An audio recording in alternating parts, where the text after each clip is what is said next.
நீங்க options trading பண்றீங்களா? ரேண்டமா ஆப்ஷன்ஸை பை பண்ற ஹேபிட் உங்களுக்கு இருக்கா? ஃபர்ஸ்ட் அதை ஸ்டாப் பண்ணுங்க. ஆப்ஷன்ஸ் பை பண்ணும்போது 3 திங்ஸ் கம்பல்சரி செக் பண்ணணுங்க. ஆப்ஷன்ஸ் பையிங்ல மிஸ்டேக்னா கேபிட்டல் ஃபாஸ்டா மெல்ட் ஆகும். ஃபர்ஸ்ட் திங், ஸ்ட்ரக்சர் கிளியரா இருக்கணும். ட்ரெண்ட் என்ன, break out வேலிடா?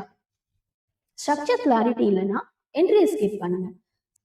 Second, stop loss already decide பண்ணிருக்கணும். என்ட்ரி ஆனதுக்கு அப்புறமா எஸ்எல் யோசிச்சுக்கிற ஹேபிட் நல்லது கிடையாது. எஸ்எல் இல்லைன்னா அது ட்ரேடிங்கே இல்லைங்க, கேம்லிங். Third, risk. ஒரு ட்ரேடுக்கு 1% கேபிட்டலுக்கு மேல ரிஸ்க் எடுக்கவே கூடாது.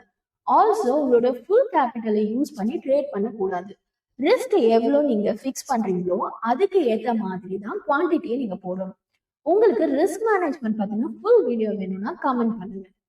ஈவன் கன்விக்ஷன் ஸ்ட்ராங்கா இருந்தா கூட இந்த ரூலை நீங்க பிரேக் பண்ணக்கூடாது.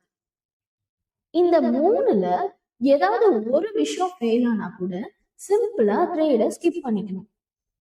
ஆப்பர்ச்சுனிட்டி மிஸ் ஆனா பரவாயில்ல, ப்ளோன் அக்கவுண்ட் தான் டேஞ்சரஸ். ஆப்ஷன்ஸ்ல ப்ராஃபிட் ஈஸியா வராது. டிசிப்ளின் இருந்தாதான் சர்வைவல், ஸ்ட்ரக்சர் இருந்தாதான் ட்ரேடு, இல்லைன்னா வெயிட். இது தாங்க நான் ஃபாலோ பண்ற ஸ்டைல். இதுல நீங்க என்ன ரூல்ஸை ஃபாலோ பண்றீங்கன்னு கமெண்ட் பண்ணுங்க. தேங்க்யூ.